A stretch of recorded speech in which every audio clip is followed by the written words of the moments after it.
Meus irmãos, minhas irmãs, muita paz, Deus nos abençoe. Existiria um lugar circunscrito, um lugar material, aonde as pessoas estariam confinadas para sofrerem eternamente as consequências dos seus erros aqui na Terra? Existiria o inferno como um lugar? Os pagãos, na antiguidade, descreveram um lugar semelhante, um lugar de tormentos, de sofrimentos, aonde Plutão seria o responsável de tomar conta daquele lugar. Entretanto, esse Plutão não seria uma criatura, um ser perverso, mau.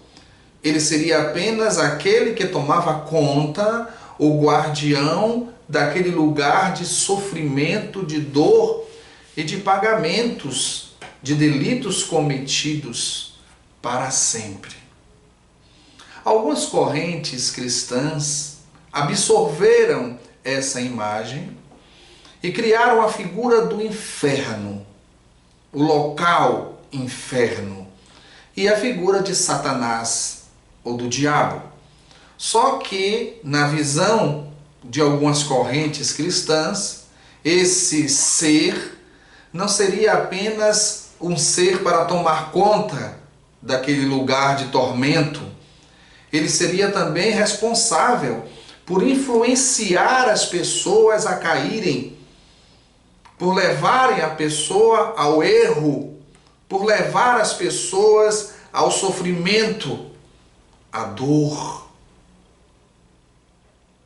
É a figura do Satanás e do diabo. Por essa corrente, ou por essas correntes, esse lugar seria um lugar material.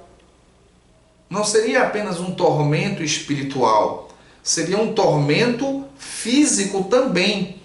Todos retomariam o seu corpo, ressuscitaria a carne, e o corpo dos escolhidos, o corpo daqueles que seriam salvos, seria um corpo resplandecente, com a fisionomia quando estava aqui na terra.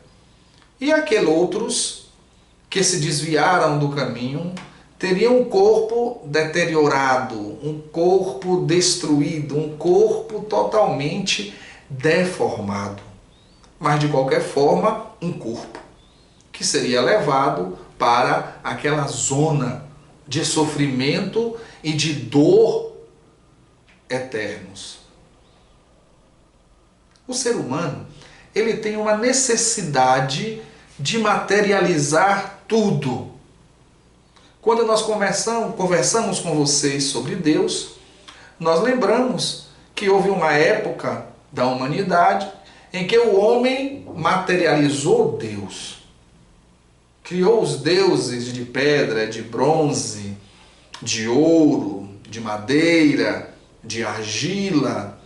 Então nós temos essa tendência atávica de materializar tudo, inclusive as coisas espirituais. A doutrina espírita nos traz uma outra visão de tudo isso.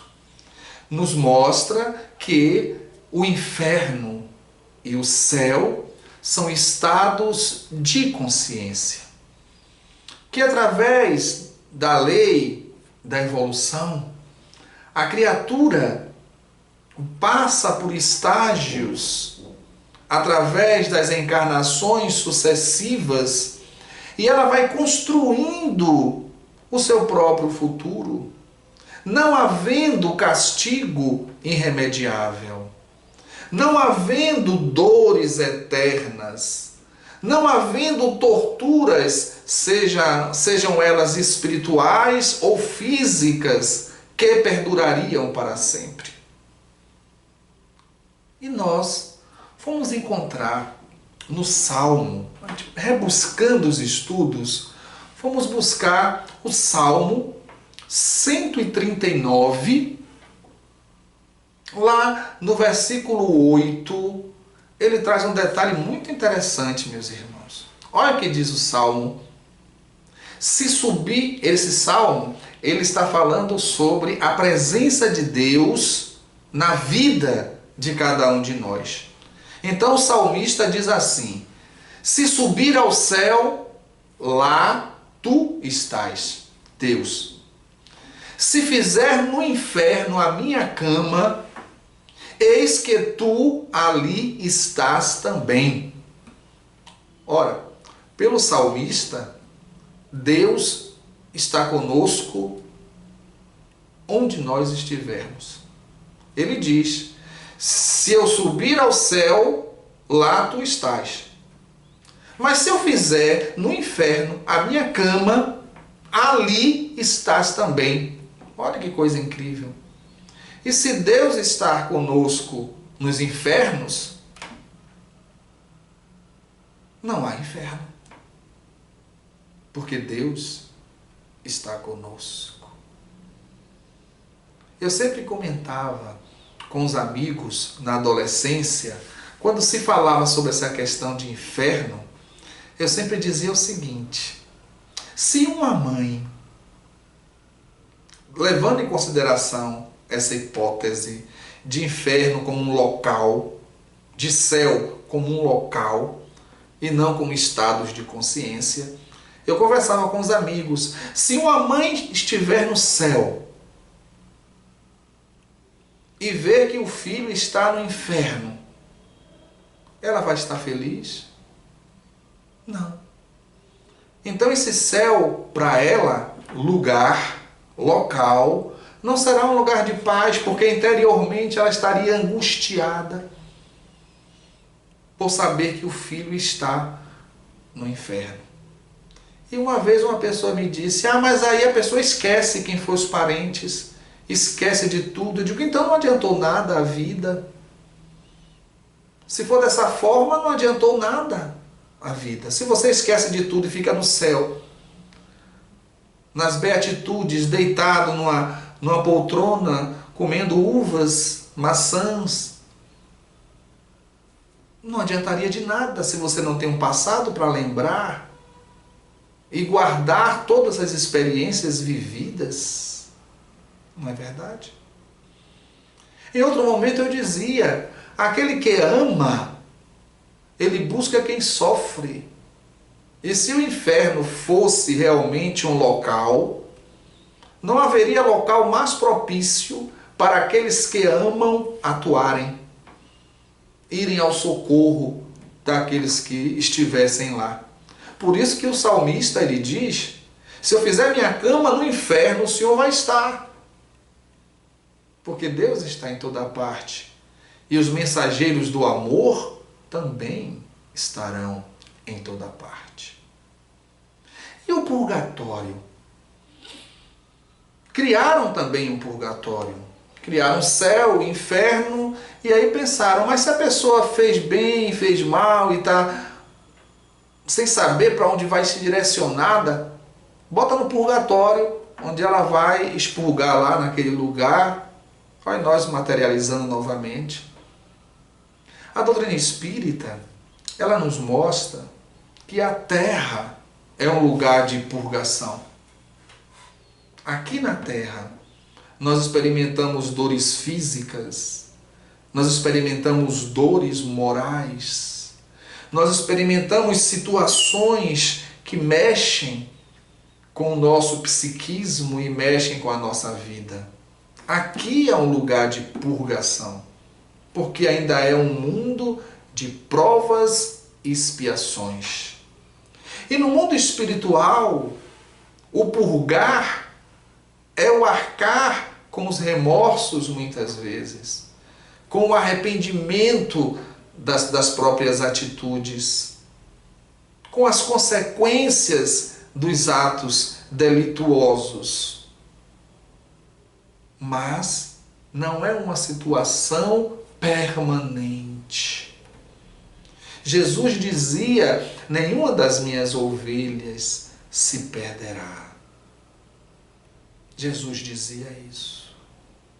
E muitas vezes, e muitos religiosos falam do arrependimento unicamente aqui na terra, unicamente aqui no corpo. Se não se arrepender até a morte, vai para o inferno. Mas o arrependimento pode ser aqui na terra, pode ser depois da morte do corpo, quando a alma cai em si, em qualquer situação que ela se encontre, ou encarnada ou desencarnada. Quando ela cai em si e se arrepende e apresenta o desejo sincero de mudar, é o que Jesus disse.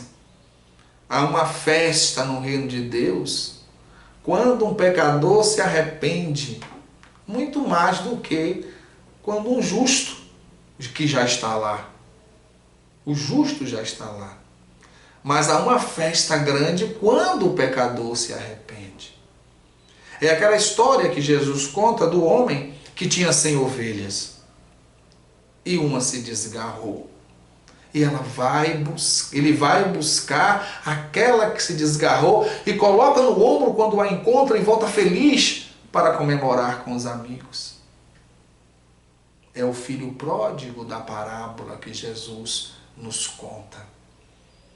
Então o purgatório é justamente um estado em que, pela situação em que se encontra o espírito, ele vivencia as consequências dos seus próprios atos e sofre por causa disso. E o céu? Nós falamos um pouco do inferno, nós falamos um pouco do purgatório e o céu. Quando nós falamos de inferno e de purgatório, a gente pensa em lugar, em local circunscrito, como nos foi ensinado na antiguidade. Mas a gente não consegue perceber esse lugar aqui, a gente observando. E a gente sabe que tanto o purgatório quanto o inferno são estados de consciência da criatura. Não existe o lugar, não existe o ambiente. E o céu? Quando nós falamos em céu, nós podemos falar de dois. O céu material, que é esse céu que a gente olha, que a gente observa, né? Essa abóboda celeste, do latim coelum, formado do grego koilos, que quer dizer oco, côncavo. Então, essa concavidade que a gente observa quando a gente olha para cima e percebe em relação ao horizonte, nós chamamos de céu, onde está o Sol e todas as outras estrelas, os planetas. E existe o céu espiritual. O céu espiritual. E esse céu espiritual é o céu que está dentro da criatura que já se edificou. Jesus falava sobre isso. Jesus dizia que veio implantar o reino de Deus no coração das criaturas. Ele não dizia isso? Ele não dizia, não procure o reino de Deus aqui, ali ou acolá, porque você não vai achar. Gente, Jesus dizia claramente isso. Não procure o reino de Deus aqui, lá ou acolá, porque você não vai achar. O reino de Deus não vem em expressões exteriores. Olha o que ele diz, gente. O reino de Deus não vem em expressões exteriores. Ou seja, o reino de Deus não é material. E ele conclui, o reino de Deus está dentro de vós. Ou seja, o reino de Deus é uma construção interior. Está dentro. Não é um local que a gente vai ser direcionado. Não é. Na pergunta 1015 do Livro dos Espíritos, sobre o céu os Espíritos falam sobre o espaço universal, onde esse espaço universal abarca o material e o espiritual. Ele diz que é onde os espíritos gozam de suas faculdades, sem as atribulações do mundo material, nem as angústias inerentes à inferioridade. Olha que coisa maravilhosa. Isso quer dizer, meus queridos, que ser bem-aventurado não é estar em algum lugar. Não é estar no céu para ser bem-aventurado. Porque ser bem-aventurado não é estar. Ser bem-aventurado é ser. Não é onde ele está, é quem ele é. E voltamos a afirmar, Jesus disse que o reino de Deus está dentro de vós. Ou seja, quando o espírito chega ao nível de um espírito puro, que já edificou o reino de Deus na própria alma, onde quer que ele se encontre no universo, é o céu.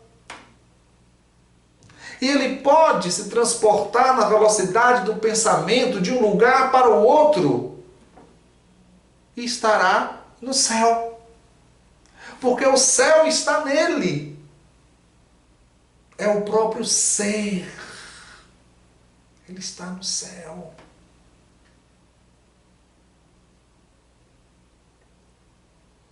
Quantas vezes a pessoa está diante de um quadro belíssimo, um pôr do sol, por exemplo. Aquelas nuvens pintadas pelo reflexo da luz do sol, multicoloridas. Aquele céu mudando do céu do azul claro para o azul escuro, para o azul anil. O surgimento das primeiras estrelas atapetando o firmamento. O mar e o horizonte de forma tão linda. E a pessoa olha e diz assim, meu Deus, que coisa linda, que coisa maravilhosa. E uma pessoa do lado olha e fala, não estou vendo nada disso. Está tudo chato, tudo horrível. As duas pessoas estão no mesmo lugar. Só que uma está num estado elevado.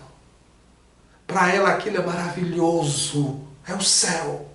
Para o outro, que está vendo a mesma paisagem, está tudo preto e branco, ele não consegue ver, porque ele está assim por dentro. Perceberam?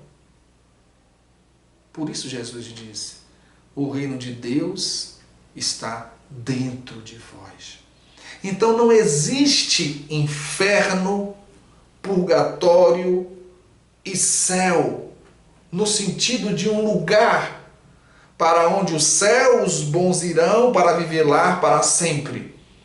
Para onde o inferno irão aqueles que fizeram mal e sofrerão para sempre. E o purgatório, aqueles que ficarão lá na expectativa se vai para um lugar ou se vai para o outro. Não existe isso. Céu, inferno, purgatório são estados de consciência. Porque todos nós somos destinados ao reino de Deus, ao céu, que Jesus disse que deve ser edificado dentro de nós, para que onde quer que estejamos, estejamos no céu. Isso é uma conquista de cada pessoa. No mundo espiritual, os espíritos se agrupam por afinidade. Por afinidade.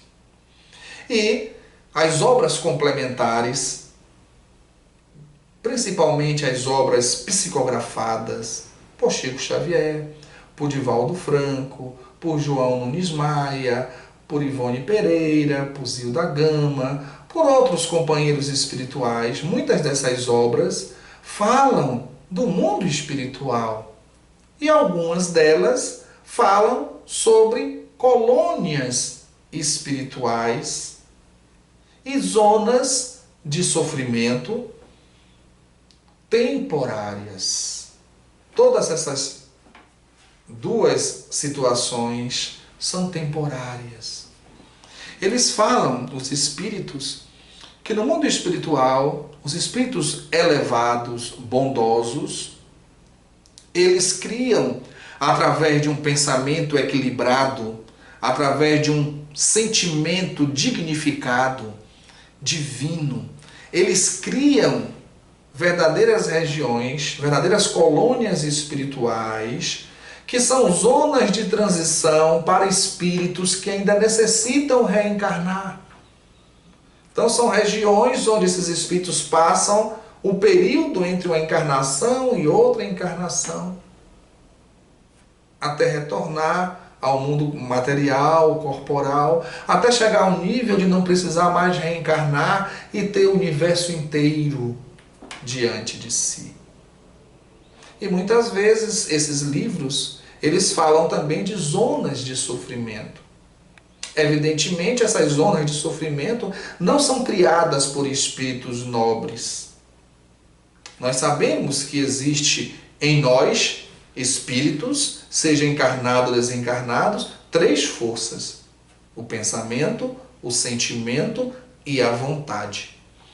Nós também sabemos que existe o fluido cósmico universal, o fluido que origina e dá origem a tudo que existe, o fluido que se transforma em várias frequências vibratórias, em todo tipo de matéria que nós conhecemos, desde as mais densas até as mais etéreas, são originadas desse fluido.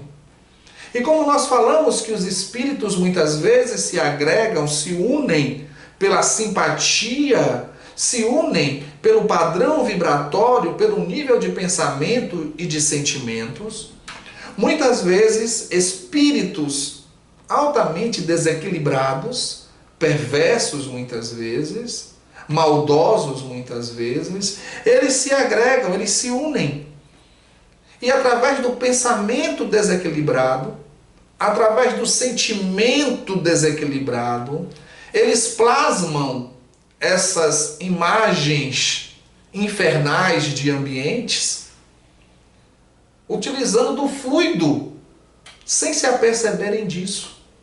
Eles pensam, muitos deles com a educação que tiveram da existência do inferno, e achando que merecem estar no inferno, eles pensam, eles plasmam no ambiente espiritual, utilizando do fluido, verdadeiras cidades trevosas, verdadeiros vales de sofrimentos, que são alimentados com os próprios pensamentos deles e de todos os espíritos que são atraídos para aquela região.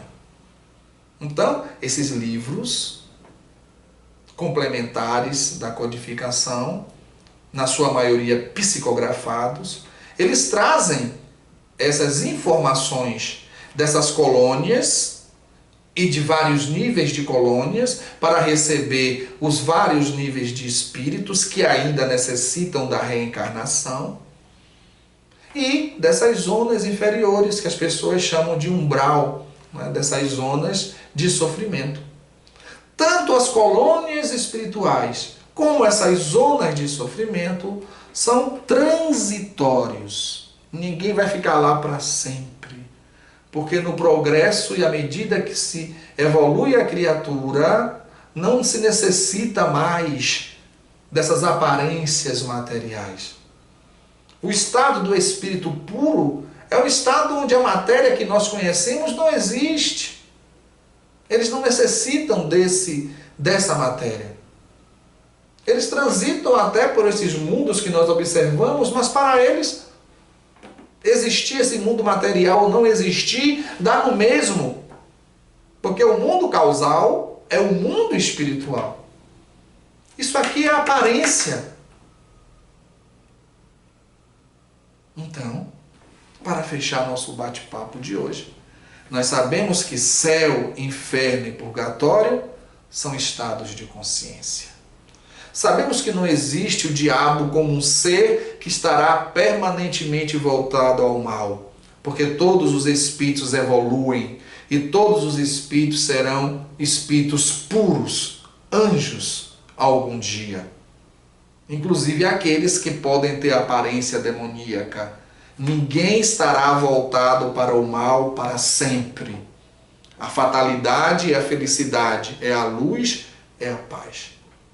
Que Jesus nos abençoe, nos ilumine, nos proteja e até a nossa próxima oportunidade. Muita paz.